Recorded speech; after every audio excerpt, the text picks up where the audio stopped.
Thank you very much. It's great to be here. Great for our viewers online as well. I'm going to be talking in the last 25 minutes that we have about social data science, and particularly applying social data science to the area of bilingualism. I know that social data science is a term that's been thrown around the Institute a bit, but we may not all have a good idea of it. We may have some different ideas as to what it means. I'll start off and just say a little bit of what social data science means to me.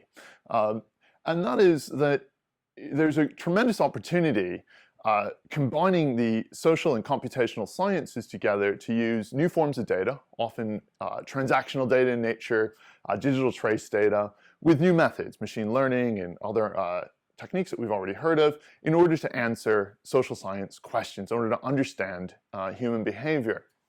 And this plays very much into an area I see myself in that, yes, I'm a faculty fellow here and a senior data scientist in Oxford, but my background spans both computer science and the social sciences. So I publish in a lot of computer science conferences, CSCW, CHI, things of that nature, but then I also have a whole stream of publications in things like the professional geographer, political studies, and these sort of social science venues as well. And all of my work is sort of around this theme of using large-scale data or sometimes behavioral experiments to better understand human behavior, particularly in the areas of multilingualism, collective action, and human mobility. And it's the first area that I'm going to focus on today on multilingualism. And so in the sort of spirit of social data science, I think is starting off with a bit of motivation from a social science question.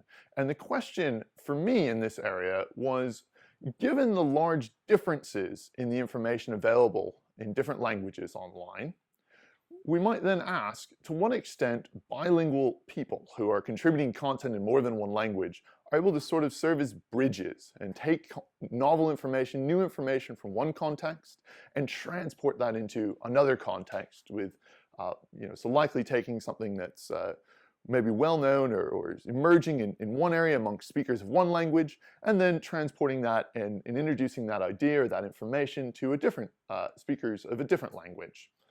And in my work, I've used a lot of different digital data sources, some of those here. I'm working currently with the British Libraries team as well on web archiving. It's something I've used in the past, is either bespoke web crawling or some of the web archives, and this is also an important area. I'm going to talk particularly about Twitter and Wikipedia today. And to give you some of the social science motivation, this is simply that bilingualism is very common offline, so we can measure this as linguists have in many contexts. And we can say, for instance, that half of Europe, or maybe around 20% of the United States, speaks more than one language. But when we look online, we don't see the same levels of bilingualism. We see something much lower. And novel information, this idea that people could take information from one context and introduce it into another, has a really long history in the social sciences. And I'm not going to be able to go in depth on that, but just to say this goes all the way back to things like Granovetter and strength of weak ties. So one place we might start looking at this idea, do bilinguals bridge clusters, is on Twitter. We have a natural network there. We have Twitter users who are mentioning and retweeting each other, so we can build up a network approach to this. And then we can take our computational methods and say, try to find the dense portions of that network where there are many connections within a portion and not many connections between them. And now, there are many algorithms to do this, but actually scaling this up and having it operate on 1 million users or so, which is the data that I will be using, obviously this is just a toy example to get the idea, is a computational challenge. So part of doing this research then led me to say, well, look, there's a challenge here. We'll have to go and evaluate some of the different approaches to community detection, see which ones could possibly scale up well. I ended up taking label propagation, optimizing it, re-implementing a parallel version of it that had some slight tweaks, but showing that those tweaks would still produce similar results. And so we could get clusters. And then I wanted to compare those clusters to the languages that people were using on Twitter, and so color represented language here. And again, this isn't a straightforward problem, right? How language detection has been around for a long time, but traditionally it's been on longer form content, well-structured content. And so again, adapting that to Twitter, short, informal texts, is also a challenge. And it's still actually an active area of research, and I'll come back to this, but I think as people mix multiple languages on Twitter is an exciting area to look at sort of word-level language detection. For the purposes of this, I stuck to picking out the most prevalent language within a tweet. And then having done those two things, I was able to measure these clusters in the empirical data here. So this is a sample of Twitter, about 1 million users, filtered out bots, so we're trying to focus on human users, and found that there's a variety of clusters, many small clusters, but actually about 60% of the users are in 6 of the largest clusters. And if we looked at how those clusters, which are based purely on the structure, who's mentioning whom, map onto language on the right side of the slide here, then we find is that almost all of those clusters are composed of people that all share the single most common language. About 73% of the clusters have that characteristic. And okay, that's a nice descriptive statistic, but if we want to put that in context, we can ask, well, sort of what might you expect? A sort of null model naive approach would be simply to take the same distribution of users, the same networks, the same clusters, but let's just shuffle the languages randomly, right? And so if we do that a number of times, repeat, we get an expected value of about 0.12% of all the clusters would have the people speaking the same most common language. And actually, empirically, we observe 73%. So we can conclude that language is having a really large role structuring this network. Now, to say that random baseline, of course, probably isn't the best of comparisons. We know from human behavior that, of course, people are going to cluster on a number of attributes, language obviously one of them. And so creating more realistic models to compare against is also an area of my continuing interest. But be that as it may, let's set that aside, go back and say, well, okay, the network is highly structured by language, but to what extent are bilingual people sitting at the sort of bridge positions able to connect these clusters? And so if we were to take and identify the bilingual people who are contributing content in multiple languages, drop them out of the network, then we could look at what portion of the network is the largest connected component left. So this part here is completely separated off because we dropped the bilinguals out, and then we could ask, well, how big is this network? If the bilinguals are in bridging positions, we'll expect the remaining portion of the network in the largest component to be smallest. And if they're sort of just average, we won't expect big differences from, say, removing monolingual users. And we can look at that in a couple of ways. I'll just focus on one, which is that size of the largest connected component. And so multilingual users on Twitter are about 11% of the number of users. And if we remove those users, we see a large drop in the size of the largest connected component, which is actually much larger than, say, removing an equivalent number of monolingual users or removing equivalent number of users completely chosen at random. This is over 100 realizations, so there's different outcomes for monolinguals and randoms. There's a distribution there, but multilinguals, it's one instance, I've removed them, and that's the number. But in almost all cases, removing multilinguals results in a smaller remaining larger connected component than bilinguals. So this is telling us that multilinguals are indeed at these bridging positions. And we can even go a bit further than that and sort of repeat this experiment and pull out users of any one given language and ask what happens when I yank out all the English users, for instance. And well, this graph is now backwards, if you'd like, from the previous. This is the percent of nodes not in the largest connected component. So yanking out all the English users disconnects about 2.7% of the remaining network. English, incidentally, is the largest language, accounting for about 41% of Twitter users in this data. The second largest language is Japanese, which is around 16% of users, but in stark contrast to English, actually yanking out all of the Japanese users really doesn't change the connectivity of this network at all. And again, this leads us back to the social science theory to understand what are the differences between these cultures, the way that they're associating online, and why might it be that English is much more central in the interlanguage connections than Japanese. I should just point out, however, that removing all the multilingual users, which are far less in number than even English here, the largest language, actually disconnects an even larger portion of the network. It's about 3.7% versus 2.7 for English. And so actually there's many connections beyond English where there are many multilinguals, bilinguals sitting at these bridge nodes between two non-English languages as well. And we can see that if we group all the speakers by their most used language, look at the connections between them. And I'm not going to be able to really explain this in depth, but so we can look at that. And so I'll pause there for a moment and say, well, looking at Twitter in this very quick fashion, we're able to say that bilingual users on Twitter who are contributing in multiple languages are sitting at these bridge positions between speakers of different languages. But what about the content? Do they actually take content from one language and introduce it into another? Are they really serving this bridge role, or are they just sort of sitting there and maybe doing different things in different languages?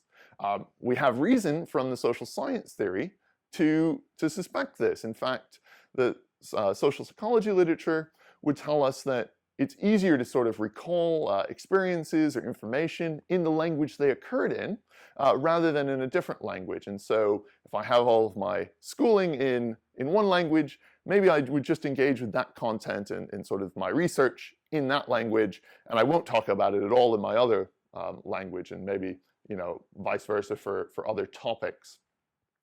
Well, on Twitter, of course, identifying similar content and translated content across languages is a challenging process. But a platform where it's relatively straightforward to look at this at the moment is to start with Wikipedia. Because for any Wikipedia article, like the one here, on Barack Obama, still the President of the United States at this moment, there is a list of languages along the left side of the page that links to similar articles, the article on the same topic in another language. And so the content may be different, and indeed, in other studies, me and colleagues and other researchers have looked in and identified the differences in ways that topics are covered on Wikipedia in different languages. But at least we can say that there is an article on Barack Obama in Afrikaans or in another language. And we can identify, therefore, whether a bilingual who's editing in two language editions of Wikipedia edits the same concepts in different languages, or if they're editing different concepts. And what we find when we dig into that data is a quite surprising distribution where there seem to be two basic editing strategies, a bimodal distribution.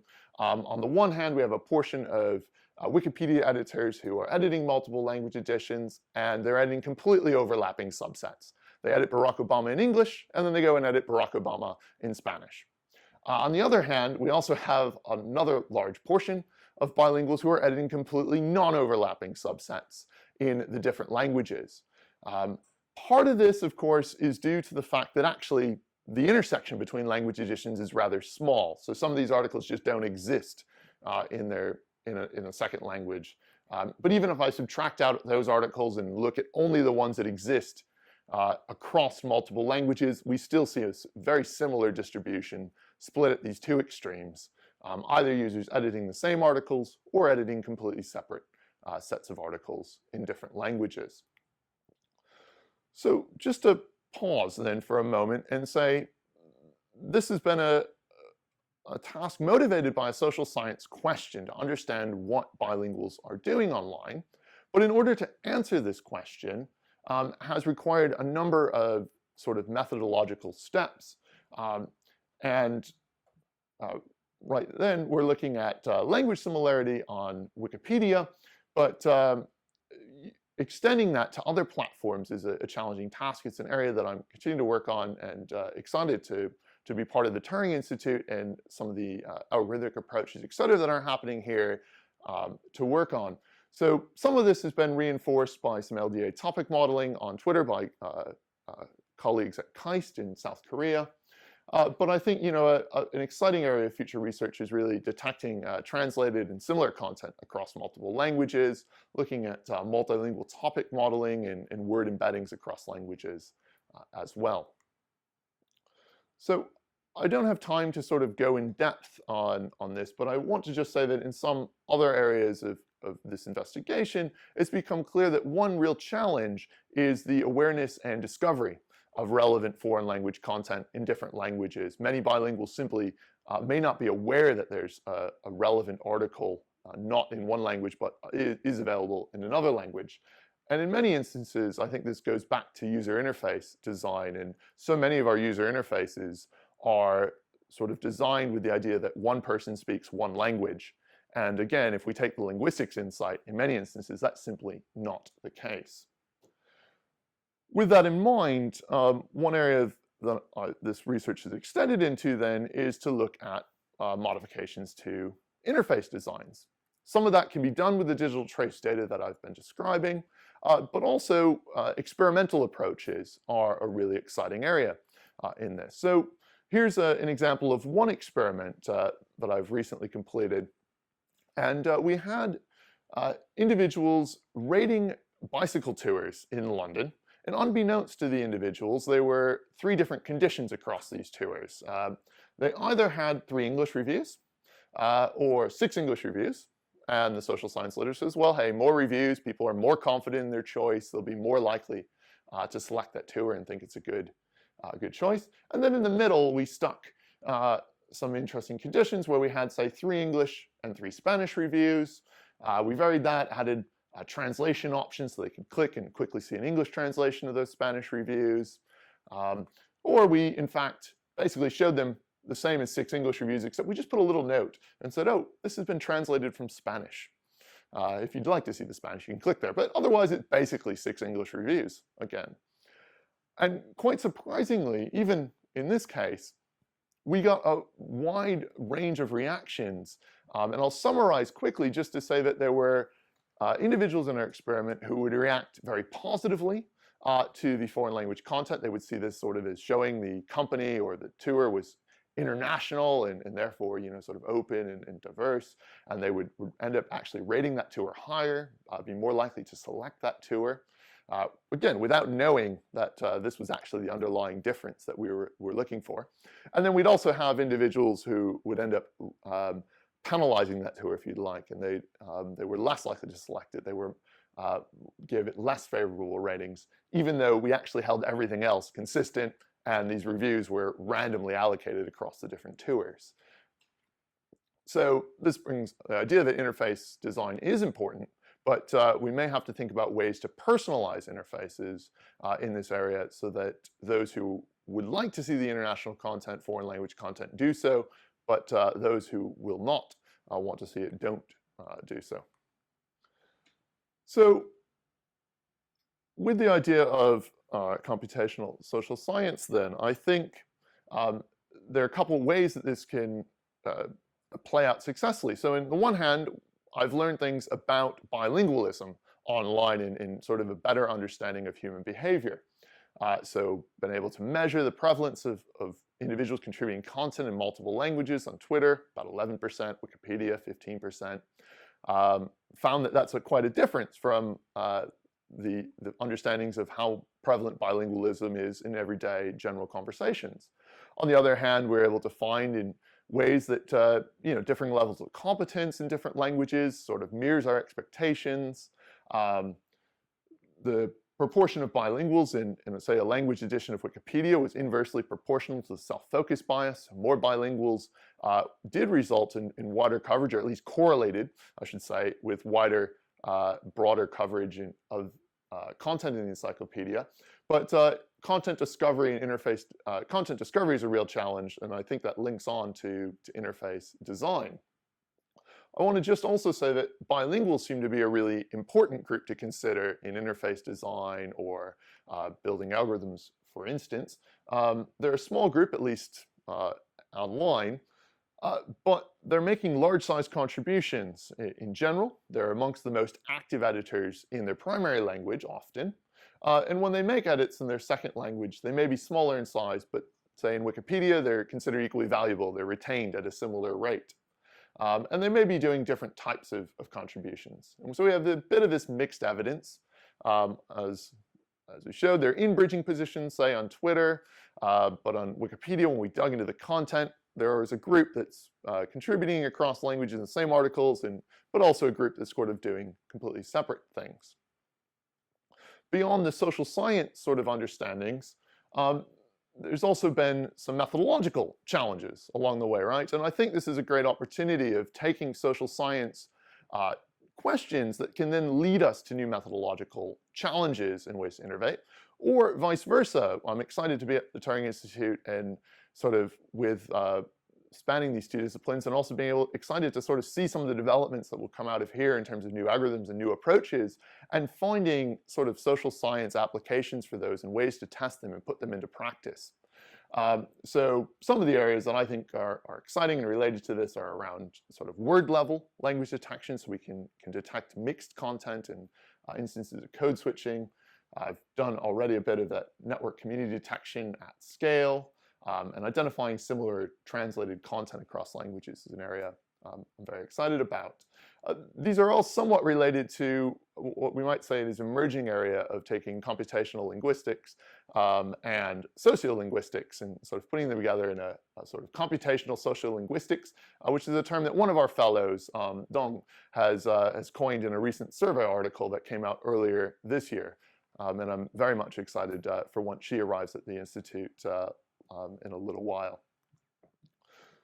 Beyond the social science understanding and the methods, there's also an opportunity to really apply these findings. And so some of the work that I did on understanding multilingualism online fed into the design of a translation interface that the Wikimedia Foundation produced in order to help encourage translation and ease the translation of content from one language into another. And so it could help with suggest words, translate automatically some of the categories, or take care of links on pages, port over the actual Wikimedia sort of formatting code, and all these sorts of things that you could sort of enrich and make the translation process a bit easier.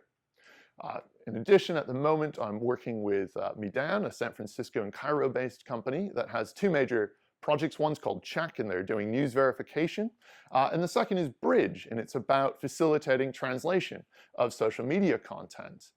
And here again, there's an opportunity to take these understandings. How can we help people discover the content they want to translate, give them the computational tools to help that translation. And then it also actually ties in with some of my work on mobilization and collective action, because in many instances, multiple people will translate a single piece of content, and then we'll want them to vote on the best translation for that content. And in other research on mobilization and collective action, we've shown that depending how that interface works and how much you know about how other people have voted will really influence your own decisions as well. We call this social information, and that's actually an area that we're working on right now, is the voting portion of this app. So my last slide, just to conclude as well, and say that the final area of sort of impact and consequence I see to this is thinking more generally about the algorithms that will develop. If we better understand where the content is coming from, we can understand some of the biases and the other issues with that. And so, say, what this work has shown is that in many instances, if we take one particular edition of Wikipedia or one particular language on a social media platform, that will have a certain knowledge or a certain worldview sort of incorporated into it, if you'd like. And if we use that content to train for semantic similarity algorithms or for query expansion algorithms, so of that nature, you'll get different results, right? So if we take the English edition, and we might see that two concepts are very closely together, use very similar text to describe them, whereas in the Japanese edition, they might not at all be linked together. They might use very different words to describe those two. And this can be a feature. You can sort of think of, oh, we'll train it on one language, and it would be good for speakers of that language, and we could use the same algorithm, we'll train it with a different language, and that sort of is porting the knowledge and using that sort of worldview, that sort of internal representation there. but it's something we need to be aware of, that there isn't perhaps a universal sort of structure, a universal idea of semantic similarity, or universal ideas for word similarity, query expansion, and that these things can differ depending on the language or the authors of the content. So thank you very much for your time, and I look forward to your questions and forward to collaborating throughout the years ahead. Thank you.